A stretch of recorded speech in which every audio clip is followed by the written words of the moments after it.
아이가 엄마에게 이렇게 물었습니다. 하나님은 어디 계세요? 라고 질문을 했더니 엄마가 아이에게 하나님은 내 속에 있단다 라고 말합니다. 아주 정상적이고 그리고 혼잡을 데 없는 그런 답입니다. 근데 아이가 엄마의 이 답에 좀 당황합니다. 아니 어떻게 하나님께서 이 장군 내 몸속에 들어와 계세요? 라는 겁니다. 어찌 보면 하나님께서 우리 안에 계신다. 저도 우리가 오늘 본문 말씀을 볼 것 같으면은 도저히 상상이 되어지지 않는 말씀입니다. 오늘 본문에 나타난 하나님은 우리 속에 조용히 계시는 분이 아니시죠. 하나님이 임하시는데 어떻게 임하셨죠? 우레와 번개가 치고 빽빽한 구름으로 산 위에 나타나시고 거기에 큰 나팔 소리로 임하였습니다. 만약 그런 하나님이 우리 안에 들어와 계신다라고 한다면은 아마 우리는 당장이라도 내 몸이 터져버릴 것 같습니다. 아니 하나님께서 우리 속에 들어오시기 전에 가까이만 오셔도 우리는 놀라서 죽을 것 같습니다. 오늘 그래서 하나님께서 임하시는 걸 보고 오늘 이스라엘 백성들은 어떻게 했습니까? 떨더라 했습니다. 두려워 떨었다. 몸이 추워서 것이 아니라 하나님이 너무도 두려웠기에 그전 떨었습니다. 자, 그리고 17절과 18절에 보니까 하나님의 임하시는 모습에 이스라엘 백성들이 이렇게 두려워 떤 것이 전부가 아니었어요. 산 전체도 흔들렸습니다. 모세가 하나님을 맞으려고 백성을 거느리고 진에서 나오매 그들이 상기석에 서 있는데 시내산의 연기가 자욱하니 여호와께서 불 가운데서 거기 강림하시니라. 그 연기가 온기 가마 연기같이 떠오르고 온 산이 크게 진동하여 마치 지진이 일어난 것처럼 산이 움직였다는 겁니다. 얼마나 두렵고 그리고 놀라운 모습입니까? 아니 이런 하나님께서 내 속에 들어온다 라고 한다면 우리 인간 가운데 어느 누가 들어가지 않을 사람이 어디 있겠습니까? 아니 그런 하나님을 내 안에 모신다는 것이 여러분들 쉬운 일이겠습니까? 근데 오늘 하나님은 우리 안에 들어와 계십니다. 옛날에 TV 프로에 그것이 알고 싶다 이런 이제 추적 프로에 있었어요. 거기에 보면은 어떤 사람에게 신이 내리는 그런 걸 한 번씩 이제 사람들 호기심을 일으키기 위해서 방영을 했던 적이 있었습니다. 저도 그때 영상을 한번 봤는데 신이 임한다. 거의 우리가 주위에 보면은 무당 이런 사람들에게 신이 임한다. 그래서 무당들도 진짜가 있고 가짜가 있다. 그런 얘기를 합니다. 근데 주로 무당에게 임할 때에 그 신이 임할 때에 나름대로 요란스럽게 임한다는 거죠. 신 내리는 사람의 몸을 아프게 한다든지 아니면은 옆에서는 뭘 합니까? 옆에서는 장구도 치고 짐도 치고 그렇게 우리가 굿하는 것처럼 그렇게 보통 많이 합니다. 그래서 그렇게 신이 내린 무당은 뭘 합니까? 결국은 점을 치고 사람의 미래를 예견한다. 그렇게 하죠. 근데 오늘 우리 하나님께서 임하는 모습은 그런 신이 임하는 것과는 너무도 다릅니다. 그 모습은 아주 요란스럽게 아니면 그 신 내리는 그 사람을 아프게 하고 괴롭게 하는 것이 아니라 하나님의 그 모습은 영광스럽습니다. 너무도 웅장합니다. 그리고 시시하게 잡기, 다시 말하면 동장군, 장군신, 천여귀신, 총각귀신 이런 것과는 비교할 수 없는 영광과 위엄이 있었죠. 사람이 이상한 신원소를 내고 춤을 추는 것이 아니라 온 산이 번개와 우레로 뒤덮이고 영광의 구름이 산 전체를 가리우고 거기에 나팔 소리가 있었고 그리고 그 속에 하나님의 음성이 들립니다. 그리고 신이 임한 그 자리에 이스라엘 백성과 모세는 모두 다 정상적인 모습입니다. 단지 하나님의 위엄과 영광이 너무 대단하기 때문에 두려워 떨었을 뿐이죠. 이스라엘 백성들이 하나님께서 임한 임재하시는 모습 속에서 무엇을 발견하겠습니까? 하나님은 두려우신 분이다. 두려운 분이다. 지금까지 그들이 살아오면서 두려움의 대상으로 여겼던 것은 바로였습니다. 아니면은 홍해를 건널 때 빠져 죽지 않을까 하는 그런 두려움들, 불타는 사막을 건널 때 목말랐던, 아니면 굶주렸던, 아니면 뒤에서 약한 자들만 골라서 치고 있는 그 아말렉 사람들, 이런 것들이 그들의 두려움의 대상이었습니다. 근데 오늘 이스라엘 백성들이 정작 두려워할 것이 무엇입니까? 그런 것을 두려워할 것이 아니라 정작 그들이 두려워할 것은 바로 하나님이십니다. 하나님. 이 세상에서 가장 두려운 것은 바로 하나님을 만나는 겁니다. 불타는 사막 물 없이 걸어가는 것도 하나님을 만나는 것보다 두려운 것이 아니었어요. 그리고 머리 끝까지 하가 치밀었던 그 바로조차도 하나님을 만나는 것에 비하면 비교의 대상이 되지를 않는 겁니다. 양식이 없어, 물이 없어, 그리고 뒤에서 치고 있는 그 아말렉 사람들, 이런 것들은 전혀 하나님을 만나니까 그런 것은 전혀 두려움의 대상조차도 되지 아니했다 얘기입니다. 이 세상에서 우리가 가장 두려워할 부분은 바로 하나님이십니다. 하나님. 그 무서운 하나님은요, 오늘 그 앞에 섰을 때 어떤 사전 이야기도 통하지 않는다는 겁니다. 우리 인간들은 여러 가지 문제를 두려워합니다. 어떤 사람은 자신의 집에 많은 빚 때문에 그것으로 인해서 두려워할 수도 있고요. 어떤 사람은 회사 생활 속에서 포악한 상사를 만나서 어려움을 겪는 그런 사람도 있을 것이고, 어떤 사람은 전세집에 있으면서 그 전세값이 너무 폭등해가지고 어떻게 이것을 또한 대출을 얻느냐 마느냐, 이러한 문제를 가지고 또한 두려워하기도 합니다. 그러나 이런 것들은 정말 우리의 두려움의 대상이 될 수가 없습니다.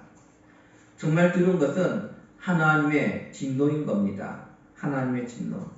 하나님께서 모든 인간의 교만과 불순종에 대하여 진노하고 계십니다. 그리고 하나님께서는 그 마지막 날 그것을 계수하신다 하고 말씀하셨습니다. 과거에 남북 이제 고위 회담이 있었습니다. 그때 어떤 이 북한의 고위급에 있던 사람이 회의를 하면서 남한에 대해서 대한민국에서 협박을 하였습니다. 어떤 협박을 했냐니까 서울을 불바다 만들겠다는 겁니다. 서울을 불바다 만들겠다. 그래서 그게 참 그 당시에 이슈가 되었습니다.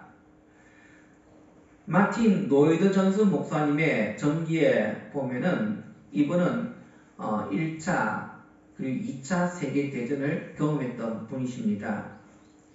2차 세계대전 때에 런던 사람들이 이 독일의 이 공중 폭격을 얼마나 두려워했는지에 대해서 잘 설명을 하였습니다. 왜냐하면 독일 비행기가 온 하늘을 파리떼처럼, 메뚜기떼처럼 뒤엎습니다. 그리고 수많은 폭탄들을 그것에 또한 투하를 시킵니다. 그러면 건물도 부서지고 산에 불나고 온 천지가 폐허로 변해버리죠. 그러나 그 폭격 속에서도 결국 많은 사람들이 살아남습니다. 근데 하나님의 진노는 다릅니다. 하나님의 진노를 피할 수 있는 사람은 이 세상에 어느 누구도 없다는 사실이죠. 왜요? 인간은 나면서부터 하나님과 원수된 자이기에 항상 하나님 무시하고 업신여기는 자세로 살아왔습니다. 이스라엘 백성들이 하나님께서 나타나실 때에 그들이 두려워 떨었던 이유가 무엇이겠습니까? 단지 어떤 장엄한 그런 구름 바람이 온선을 덮고 산이 진동하는 것 때문에 뜨겁겠습니까? 가장 근본적인 이유가 있습니다. 그것은 바로 그들의 죄 때문입니다. 죄. 지금까지 살아오면서 그들은 하나님을 제대로 인정하지 아니했습니다. 아니 설마 하는 마음으로 살아왔습니다. 근데 지금 그들 가운데 하나님께서 직접 나타나셨어요. 그 전까지는 하나님은 모세를 예언자로 세우셔서 주로 일을 처리했습니다. 그래서 모세가 이것이 여호와의 말씀이다 하고 했을 때 뭐 그 말씀 들어보니까 좀 터지지도 않고 바른 것 같아요. 그래서 늘 수긍하면서 살아왔습니다. 마음 한켠에서는 하나님을 알고는 있지만은 그러나 제대로 인정하지 않는, 그래서 늘 어떤 문제가 부딪히면은 그것 때문에 하나님을 원망하고 모세를 쳐 죽이려고 그렇게 하지 아니했습니까? 근데 오늘 하나님께서는 실존하시는 분이시고요. 그리고 자기들 앞에 나타나셔서 오늘 말씀하시는 분으로 오늘 오셨다는 겁니다. 말씀하시는 분. 오늘 우리들은 무엇을 두려워하고 있습니까? 우리의 생활고, 아니면 사람부터 오는 대인관계 어려움들, 아니면 어떤 물질적인 것, 성격 장애 같은 것, 그런 것 때문에 두려워합니까? 우리가 두려워할 것은 오직 하나님 한 분밖에 없음을 기억하시기를 바랍니다. 하나님의 진노는 피할 길이 없습니다. 오직 단 하나 피할 것은 그리스도의 십자가의 보혈의 피밖에 없다는 사실을 기억해야 합니다.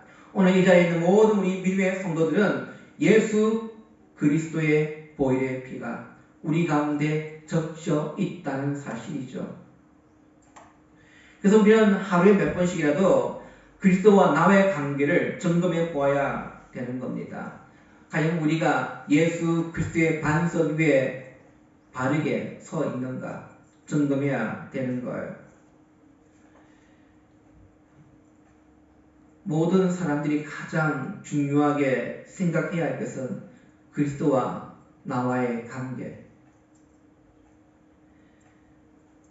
단지 우리가 피상적으로 알고 있는 그리스도가 아니라 예수 그리스도께서 나의 모든 죄와 허물을 용서하셨다는 사실을 우리는 기억해야 되고 그것을 믿어야 되고 그 예수 그리스도를 내 안에 모시며 있어야 되는 겁니다.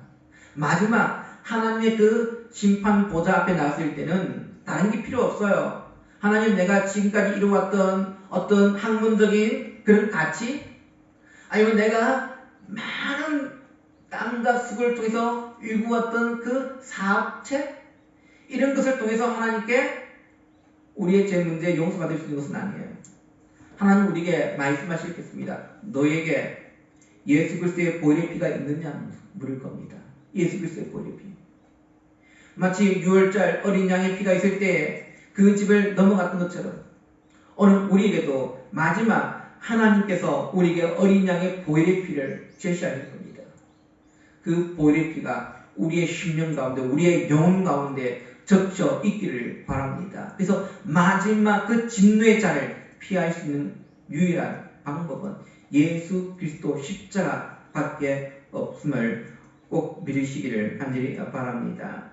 하나님께서는 이스라엘 백성들에게 나타나실 때 우레와 번개 그리고 빽빽한 구름 가운데 나타나시고 나팔 소리가 엄청나게 크게 울려질 때에 모세와 대화를 나누시는데 아마 우리가 그런 현장 속에 있었다라고 한다면은 하나님 앞에 졸거나 아니면 잡담하는 것은 불가능할 겁니다. 큰 소리가 들리는데 어찌 그 앞에서 우리가 졸 수가 있겠습니까? 아무리 내가 좀 산만할지라도 그 하나님의 그 위험 앞에서 어찌 우리가 다른 짓을 할 수가 있겠습니까?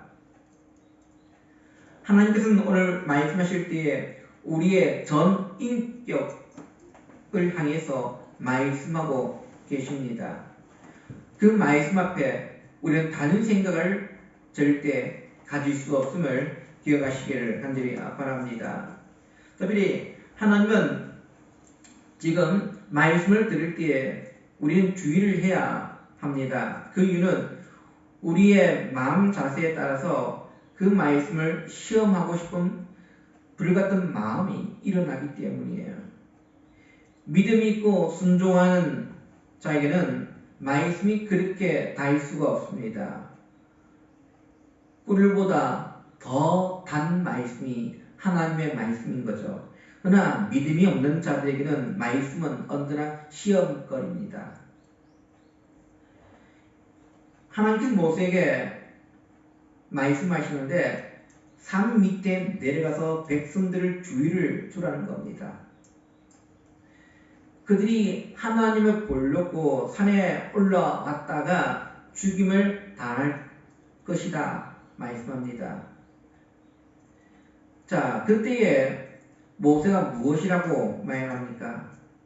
이미 백성들에게 일러두고 왔다는 겁니다. 하나님 절대 그런 일은 일어나지 않을 겁니다. 제가 올라올 때에 백성들에게 이미 너희들 산 사방에 경계를 세워서 그 산을 넘어와서는 안 된다. 와서는 반드시 죽임을 당한다. 라고 이미 말해 놓았습니다. 여러분들 이상하지 않습니까? 왜 하나님께서 모세에게 그렇게 말씀하실까요? 아니 하나님께서 너무도 예민하셔가지고 지금 이렇게 말씀하고 있는 걸까요? 하나님 지금 이 백성들은 어린아이가 아닙니다. 한번 어른이니까 한번 얘기했으면 다 알아들을 겁니다. 너무 신경 쓰지 마십시오. 과연 하나님께서 너무 지나치게 예민한 반응을 일으킬 만한 그런 사안이겠습니까? 근데 하나님께서 말씀하실 때 모세가 그 말씀을 또 듣고 또 대화 가운데 또 내려가서 백성들에게 주의를 줍니다. 결국 백성들은 그 산 사방 경계를 넘어오지 않음을 통해서 죽임을 당한 자는 아무도 없는 거죠. 우리는 이렇게 끝나버리면 하나님 너무 예민한 거 아니야? 너무 이스라엘 백성들을 너무 어린아이 취급하는 거 아니야? 그렇게 볼 수 있습니다. 그러나 여러분들 모세가 시내산에 올라갔을 때 결국 하나님께 이렇게 반복하지 아니했다면 이들은 어떻게 했겠습니까? 아마 그들은 호기심을 가지고 왔을 것입니다. 뭔가 하나님 말씀하시지만 한번 우리 시험 한번 해볼까? 과연 하나님께서 우리 정말 과연 죽일까? 이렇게 생각을 하였지 않을까 싶어요. 왜요? 모세가 시내산에 있을 때에 이 백성들은 밑에서 뭘 하고 있었습니까? 모세가 산 위에 있는 동안에 그 산 밑에서는 금송아지 우상을 만들고 있었다는 거죠. 그리고 이계적인 그런 예배를 그들은 드렸습니다. 하나님께서 과연 너무도 예민하셔가지고 그들에게 재차 말씀하신 게 아니란 겁니다.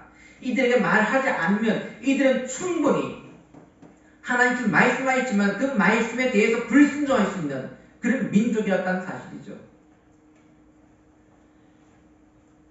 이들이 얼마나 부패했으면 한편으로 하나님의 말씀을 들으면 그 말씀대로 온전히 행해야 될 텐데 그러나 다른 한편으로 뭡니까? 끊임없이 그 말씀을 시험하고 발로 짓밟는 그런 충동들이 일어났다는 겁니다. 우리 가운데 스스로 말씀에 대하여서 큰 소리 칠 수 있는 사람이 과연 몇이나 있겠습니까? 아무도 없을 거예요. 우리는 하나님의 말씀이 우리와 함께 하지 않으면 우리는 건방이라도 망할 수밖에 없는 자들이라는 사실이죠. 늘 우리는 내 자신을 의지합니다. 하나님의 말씀은 한 귀로 듣고 그것을 단지 시험거리로 아니 호기심 정도로만 집어버리는 그런 우리의 어리석음들. 하나님의 말씀을 들으면서 그 말씀을 시험하고 거역하는 자들. 이게 바로 우리의 모습이라는 겁니다. 우리도 우리 안에 경계를 분명히 해야 됩니다. 절대로 호기심으로 말씀을 들어서는 안 됩니다. 말씀이 나를 주장하도록 하고 그 말씀이 내 위에 있도록 해야지 내가 그 말씀을 이리저리 요리해서 나를 정당화시키고 나를 합리화시키는 그런 짓을 해서는 안 된다는 겁니다. 늘 우리 말씀을 들으면서 늘 자기 합리화를 자꾸 시키래요. 자기가 유리한 대로만 자꾸 말씀을 끌어먹습니다. 좀 불리한 것은 다 잘라버리고 다 땅에 묻어버리고 내게 좀 유익될 만한 것들, 그래서 하나님의 말씀 가운데 축복된 거 이런 것들만 자꾸 끄집어내고 우리가 말씀에 순종하지 않으면 하나님께서 이렇게 하시겠다는 것은 다 끊어버리고 그리고 내 삶 가운데 늘 자기 합리화를 시켜요. 하나님 내 형편이 이랬기 때문에 어쩔 수 없었습니다. 지금 상황이 이러니까 어쩔 수 없어요. 예배도 마찬가지입니다. 예배도 우리가 지금 코로나 시대 속에 있어요. 많은 교회들이 지금 목사님들과 얘기해 보면은 큰 교회 같은 경우는 거의 30%가 떨어져 나가버렸어요. 예배를 안 나오는 거예요. 30%가. 그러니까 기존에 있는 성도들 속에서도 이제 뭐 큰 교회 같은 경우는 1부, 2부, 3부 이렇게 예배를 다양하게 만들어가지고 한 번 예배 보통 11시 대예배를 한 번 드렸던 교회들도 이제 시간을 나눠가지고 이제 30% 아니면 20% 이런 식으로 이제 드려야 하기 때문에 다양하게 이제 시간을 정해가지고 예배를 드립니다. 그렇다 할지라도 우리가 100% 다 나와야 될 텐데 대개 목사님들 얘기가 30%가 나오질 않는다는 겁니다. 30%가. 코로나 끝난 뒤에 오겠다는 겁니다. 그러면 코로나 끝난 뒤에 오겠다는 그 얘기는 지금 내 형편이 이러하니까 하나님 용서해 주겠죠. 하나님 아시잖아요. 지금 그래도 교회가 국가에 대해서 그래도 말을 잘 들어야 되지 않습니까? 예, 잘 들어야 합니다. 그러나 우리가 말을 잘 듣더라도 교회는요, 예배를 또 다른 형식으로 또한 시간을 나눈다든지 어떤 분 여러 가지 변형을 시켜서 예배를 드릴 수 있는 방법들이 너무 많다는 거예요. 그럼에도 불구하고 그건 하지 않으면서 내 형편 아시잖아요. 하나님 코로나 끝난 뒤에 제가 교회 갈게요. 코로나 끝난 그 뒤에 우리 신앙이 그때와 같이 온전해 있을까요? 아니 지금 교회에 나와서 예배드리는 성도들조차도 그 신앙이 이미 떨어져 있는데 50% 떨어져 있고 70% 떨어져 있는데 예배에 안 나온 성도들의 그 신앙은 70% 떨어져 있을까요? 아닐 거예요. 아예 밑바닥 100% 그냥 이름만 무리만 그리스도인이고 전혀 믿음대로 살지 않는 그런 모습들이 있다는 겁니다.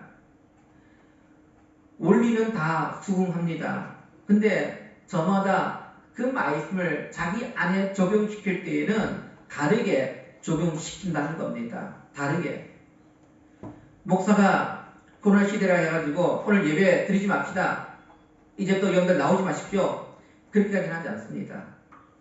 예배를 나누든지 아니면 또 각자가 예배 드릴 수 있도록 어떤 교회들은 이제 유튜브로 실시간, 큰 교회들은 유튜브로 실시간 방송을 해요. 그러면 그걸 통해서 또 예배를 드릴 수 있잖아요. 근데 그것조차도 하지 않는 그런 사람들이 있다는 겁니다. 단지 산에 올라가지 말라 말씀하셨는데 우리는 늘 산에 올라갈 만한 이유를 수십 가지 만들어버려요. 수십 가지를. 이것 만들고 저걸 만들고 결국은 뭐합니까? 산에 가든지 아니면 산에 가지 않으면 뭘 합니까? 밑에서 하나님 아닌 다른 우상을 만들어서 그걸 섬기고 있다 얘기죠. 너무도 양극단으로 치닫습니다. 오늘 하나님께서 말씀하실 때 오늘 우리의 호기심에 의해서 말씀을 시험하지 않기를 바랍니다. 하나님의 말씀의 원리는 그대로 100% 수긍하고 그 말씀을 순종하려고 해보시기를 바랍니다. 하나님은 이런 이스라엘 백성들 다 알고 계셨기 때문에 재차 그들에게 말씀하셨고요. 그렇다 할지라도 이스라엘 백성들이 어느 하루아침에 변화된 게 절대 아니에요. 그들은 오랫동안 하나님 그 참으심을 통해서 결국 변화될 수밖에 없는 자들이란 거예요. 오늘 우리도 하나님 말씀 한번 들었다 해가지고 하루아침에 변화되는 것은 절대 무리인 거예요. 말씀을 계속 들음을 통해서 예배에 계속 나옴을 통해서 우리가 변화되어진다는 사실을 꼭 기억하시기를 간절히 바랍니다. 이 두려운 하나님께서 이스라엘 백성 진중에 찾아오셔서 그들 가운데 함께 거하기로 작정하셨어요. 어떻게 하나님께서 이스라엘 백성들과 함께 지낼 수가 있습니까?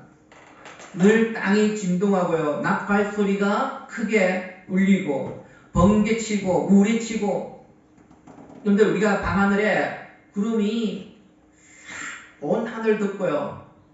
그리고 번개치고 그리고 천둥 칠 때 마음 편한 사람이 있습니까? 번개가 번쩍번쩍해요. 그리고 우캉캉캉 해서 아마 어느 누구도 그렇게 하나님 우리 안에 들어와 계신다면 살아남을 사람이 아무도 없을 거예요. 매일 내 마음속에서 우릉캉캉 번개 번쩍번쩍. 근데 오늘 그럼에도 불구하고 하나님은 우리의 안에 들어와 계시는데 우리 다 죽지 않는 이유는 뭐겠습니까? 그것은 바로 성전이 있기 때문이에요. 성전 안에 하나님의 진노를 가리우는 시온소가 있어요. 하나님께서는 이스라엘의 죄와 부정을 아시지만 그 피로 인하여 모든 죄를 대하여 눈에 감으시고 용서하시는 겁니다. 그래서 이스라엘 백성들이 하나님이 우리와 함께 하신다는 그 사실은 그 성전을 통해서 그들은 배웁니다. 그리고 그 성전 가운데서 가장 안쪽에 있는 그 지성소, 그 지성소 가운데 시온소가 있습니다. 하나님의 법궤가 있는데 원래 법궤는 뚜껑이 없는 거예요. 그 안에 나중에 이제 돌비가 들어가고 그리고 아론의 상단 지팡이가 들어가고 그리고 만나를 담은 항아리가 그 안에 들어가는데, 근데 문제는 하나님께서 그 법궤에 임하시는데 어느 누구도 우리의 죄의 문제 때문에 하나님 앞에 나아가는 자들마다 어떻게 됩니까? 다 죽임을 당할 수밖에 없다는 거죠. 그래서 하나님은 그 죽임을 당하지 않기 위해서 어떻게 하셨어요? 그 위에 시온소를 덮으신 거예요. 천사가 소를 바라보면서 날개를 펼쳐서 그걸 덮어버립니다. 이게 시온소예요. 그 시온소의 역할을 통해서 우리는 하나님의 그 은혜의 보좌 앞에 나갈 수가 있는 겁니다. 우리의 모든 죄를 다 가리워 주셨기 때문이죠. 그와 마찬가지로 예수 그리스도의 십자가도 마찬가지인 겁니다. 그 십자가는 결국 우리의 모든 허물을 가리워 주셨습니다. 그리고 오늘 이 시대는 성령님께서 우리와 함께 우리의 심령 가운데 임재하시고 우리의 교회 공동체 안에 임하신다는 사실을 기억을 해야 되는 겁니다. 언제나 여전히 우리와 함께 하신다는 사실을 기억해야 돼요. 우리와 동거하십니다. 하나님께서는 이제는 아마 이런 일 읽고 난 뒤부터는 하나님은 오늘 이와 같이 나타나지 않습니다. 나중에 그들을 불기도 인도하시고요. 그리고 성막을 통해서 하나님의 임재를 나타나 주셨습니다. 그리고 오늘 신약 이 언의 시대 속에서는 교회를 통해서 하나님 임재하신다는 사실을 꼭 기억하시기를 간절히 바랍니다. 말씀을 맺도록 합니다. 우리가 말씀을 들을 때 듣는 것도 중요하지만 그 말씀을 이리저리 우리가 재단할 것이 아니라 말씀 등을 통해서 온전히 실천하며 나가시기를 바랍니다. 우리의 호기심으로 인해서 말씀이 절대 시험거리가 되지 않기를 원합니다.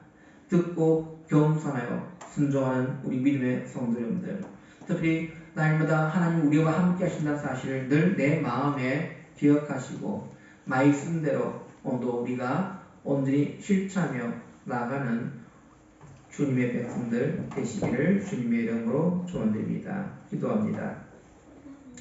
조신 아버지